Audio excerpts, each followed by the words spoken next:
Okay, first NTR గారు మీరు చెప్పండి, అసలు ఫస్ట్ ఈ మూవీలో ఆఫర్ ఎలా వచ్చింది? నేను బేసికల్గా స్టేజ్ ఆర్టిస్ట్ అమ్మా. నాకు రంగస్థల ఎన్టీఆర్ అనే పేరు ఎప్పటి నుంచో ఉంది. అది ఎవరు చెప్పారు, ఎన్టీ రామారావు క్యారెక్టర్ కావాలని వాళ్ళందరూ చూస్తున్న రోజుల్లో వర్మ గారికి ఎవరో చెప్పారట, ఇలా ఎన్టీఆర్ సేమ్ ఎన్టీఆర్లా ఉంటాడండి అని చెప్పడం జరిగింది. చెప్పిన తర్వాత నేను ఫొటోస్ పంపించమన్నారు. ముందు ఫొటోస్ పంపించాను, తర్వాత ఒక డైలాగ్ ఇచ్చి దాని ఎన్టీఆర్ స్టైల్లో చేసి పంపించమన్నారు. పంపించాను.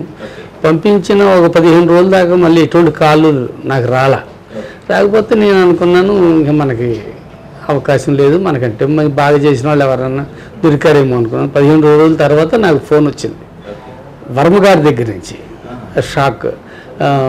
సార్ అంటే మీరు ఒకసారి రాగలరా విజయ్ గారు అన్నారు. అంటే తప్పకుండా వస్తాను సార్ అన్నాను. ఆ నైటే బయలుదేరి తెల్లారేటప్పటికి వెళ్ళిన తర్వాత నా అనుభవాలన్నీ వారు అడగడం, ఎన్టీ రామారావు క్యారెక్టర్ గురించి కొన్ని చర్చించుకోవడం, అది ఆయన చర్చించుకున్నప్పుడే ఆ పాత్ర యొక్క లక్షణం ఏంటో నాకు అర్థమైపోయింది. అట్లాగా నేను ఫిక్స్ అయ్యాను దాంట్లో. నేను మీ భద్రం.